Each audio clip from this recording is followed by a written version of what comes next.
Oh guys, nakamusta na ba ng lahat si Pia Cayetano? Wala doon nangumusta eh. Kayo talaga oh. Ba't naman kayo ganyan? Oh.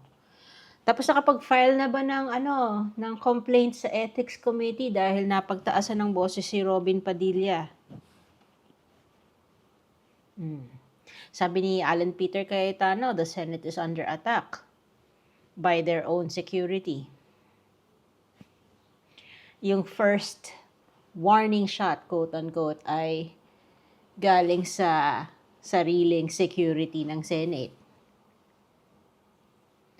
against the NBI who was trying to do their job in capturing Bato de la Rosa. So, hindi ba yon obstruction of justice? Tapos sabi pa ni Alan Peter Cayetano, he confirmed na sa sasakyan niya sumakay si Bato nung tumakas. So, harboring a fugitive. Hindi ba grounds for disbarment yun? Tapos Senate President ka? What a fucking joke.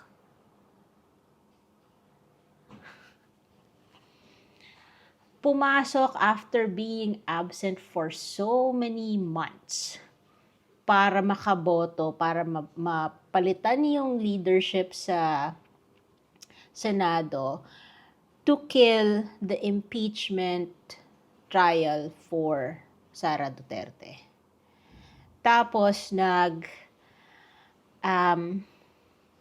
plot ng scripted na attack.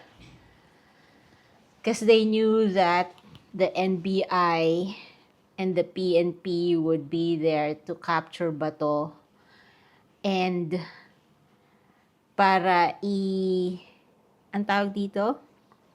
I-serve sa kanya yung warrant of arrest na inisyu ng ICC.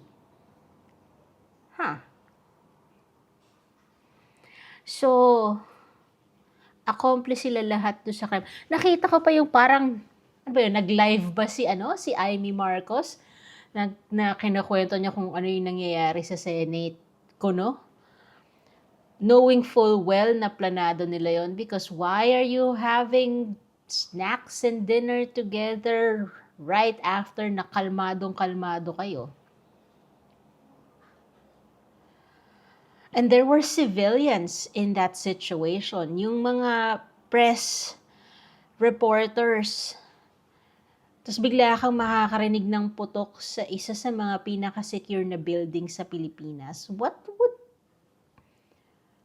you be thinking then? How would you be feeling kapag nangyari yun na may nagbabarilan sa loob ng Senado? Siyempre matatakot ka because who would dare to attack one of the most secure buildings in the country? Diba? Tapos malalaman mo na yung unang putok pala ay nanggaling sa security because they're trying to prevent the NBI from issuing the warrant of arrest to Bato. What? Make it make sense. My goodness.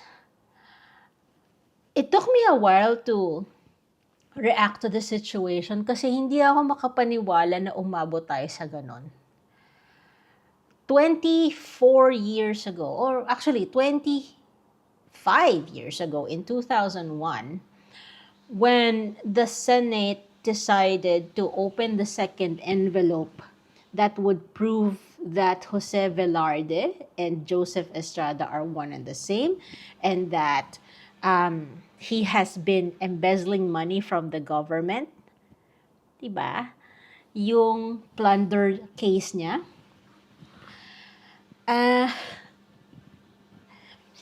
I remember how the senators at that time chose to do what is morally correct, even if it meant na going against their own party.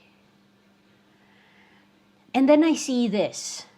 25 years ago when EDSA DOS happened, okay, I was there in EDSA with my siblings. Hindi namin plinano, actually, bago pa nga kami umalis ng araw na yon, sinabi ng tatay ko na huwag kaming pupunta sa EDSA kasi baka magkagulo, mahirap na.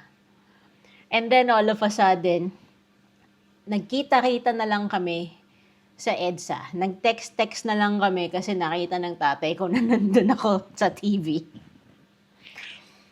And we were the youth back then. I was in university. It was my last year of university. Or coming into my last year of university. Second sem ng third year ko yun eh. Diba? My goodness. Tapos ito yung nakikita ko ngayon. As somebody who took to the streets back then, setting aside the possibility and the risk of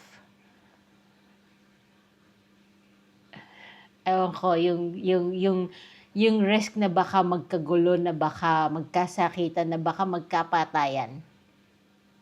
And this is what I see now. How tragic. Now, I'm not saying na I want the youth of today to risk their own lives as well. I just had hopes that our government would be so much better than we had 25 years ago. But what I'm seeing now is so much worse. So much worse. Nakakadurog ng puso sa totoo lang. And honestly, walang pag-asa.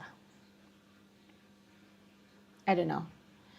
Tell me what you think, guys. Where is the Philippines headed, given what we are seeing today and how our own elected officials are betraying their jobs as public servants? What do you think? Ano mangyayari sa Pilipinas?